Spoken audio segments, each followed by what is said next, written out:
দর্শক, বর্জ্য অপসারণের আরো খবর জানবো। রাজধানীর তেজগাঁও এলাকায় রয়েছেন আমার সহকর্মী রমিজ হোসাইন। রমিজ, আপনি সারাদিন এই খবরগুলো রাখার চেষ্টা করেছেন।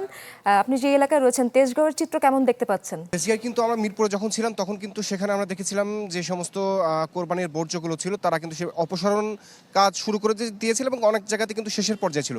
কিন্তু তেজগাঁয়ের কিন্তু অবস্থা কিন্তু অনেকটাই পরিবর্তন এখন পর্যন্ত হয়নি। আমি যদি আপনাকে দেখাই, এই তেজগাঁওয়ের বেগুনবাড়ি যে এলাকাটি রয়েছে সেখানে যে কোরবানির অস্থায়ী হাট বসেছিল, সেই হাটের বর্জ্য কিন্তু এখন পর্যন্ত রয়ে গেছে। এর সাথে যুক্ত হয়েছে কোরবানির বর্জ্য।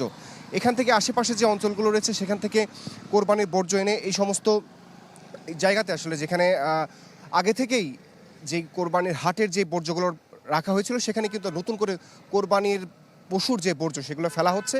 এবং এইটি শুধুমাত্র এইটি নাই, আমি এর আশেপাশে বেশ কয়েকটি জায়গাতে কিন্তু এরকম ছোট বড় বিভিন্ন স্তূপ দেখেছি। এছাড়া বাসাবাড়ির সামনেও কিন্তু মানুষ যারা অসচেতনভাবে এখন পর্যন্ত কোরবানি সম্পূর্ণ করতে পারে নাই বা তারা কিন্তু তাদের বাসার সামনেই যেই কোরবানির পশুর হাড়, চর্বি এবং মাংস ছাড়াও অন্যান্য যে সমস্ত বর্জ্য রয়েছে সেগুলো কিন্তু তারা বিক্ষিপ্তভাবে ফেলে রেখেছে।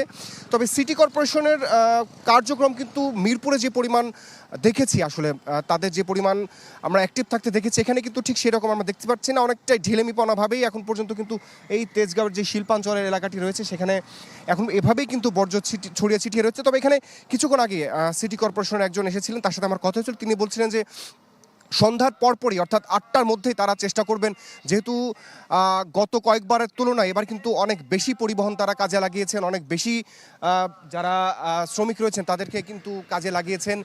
তো তারা চেষ্টা করবেন হয়তো ৮টা বা ৯টার মধ্যে এই সমস্ত তেজগাঁও অঞ্চলে যে বর্জ্যগুলো রয়েছে সেগুলো আসলে অপসারণের কথা আসলে তারা আমাদেরকে বলেছেন। তো আমাদের আসলে অপেক্ষা করতে হবে, যেহেতু সিটি কর্পোরেশন থেকে বলা হয়েছে যে রাত ২টার মধ্যে তারা কার্যক্রম সম্পূর্ণ করবেন। আসলে সময় আসলে বলে দেবে আসলে তারা কতটুকু সফল হতে পেরেছেন। আপনি তো বিভিন্ন এলাকা ঘুরে দেখছেন, পরবর্তী আপডেট অবশ্যই জানাবেন। অন্যান্য এলাকার খবরও জানার চেষ্টা করবো। অনেক ধন্যবাদ আপনাকে রমিজ। সহকর্মী রমিজ হোসাইন যুক্ত হয়েছিলেন তেজগাঁও এলাকা থেকে।